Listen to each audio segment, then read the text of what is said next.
सनातन दिलाएगा सत्ता। जी हां, मध्य प्रदेश में सियासत का रंग हिंदुत्व के रंग में रंगने लगा है। तो क्या मध्य प्रदेश में सनातन दिलाएगा सत्ता? इस रिपोर्ट के जरिए समझिए इस सवाल का जवाब। बैन नहीं करेंगे, लेकिन बजरंग दल में कुछ अच्छे लोग भी हो सकते हैं।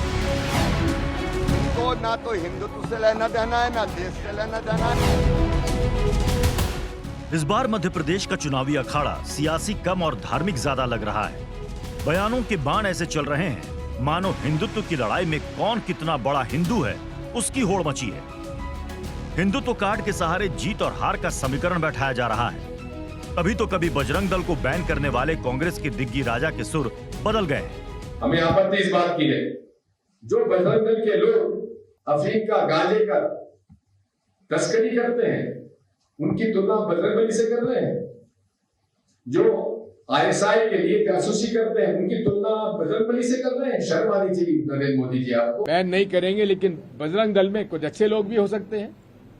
लेकिन जो गुंडा तत्व है, जो दंगा फसाद कराता है, ऐसे किसी भी व्यक्ति को नहीं छोड़ा जाएगा।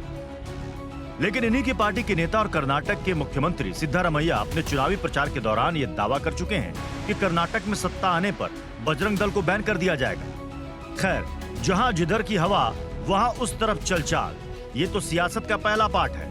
ऐसे में माना जा रहा है कि इस बार मध्य प्रदेश में कांग्रेस के स्थानीय नेता हिंदू और हिंदुत्व को लेकर सॉफ्ट रुख का परिचय देंगे, और हो भी यही रहा है। एक तरफ जहां कल तक बजरंग दल को दिग्विजय सिंह गुंडों का दल कहते थे, अब कह रहे हैं बजरंग दल में भी कुछ अच्छे लोग हो सकते हैं। हमारी सरकार आई तो बजरंग दल पर बैन नहीं लगाएंगे। तो इधर कमलनाथ भी खुलेआम हिंदू राष्ट्र की बात कह चुके हैं। आने की क्या बात है, 80% तो हिंदू हैं, तो वो क्या हिंदू पैदा कर दें? विश्व में जिस देश में इतनी बड़ी सिटी में वहां कोई देश की बात है? ये तो है कि 80% अगर हिंदू हैं तो हम कहें कि ये हिंदू राष्ट्र है। कहने की क्या बात है, ये तो आगे बताते हैं। जबकि कभी हिंदू राष्ट्र की बात करने वाले को देशद्रोही करार देने वाले दिग्विजय सिंह कमलनाथ के बयान पर चुप हैं।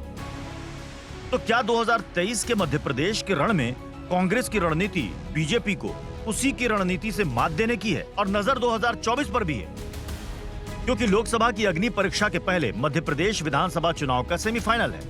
और इस चुनाव में सबसे अहम है हिंदुत्व का वो एजेंडा जिसे लेकर कांग्रेस बीजेपी में नया सियासी युद्ध छिड़ गया है।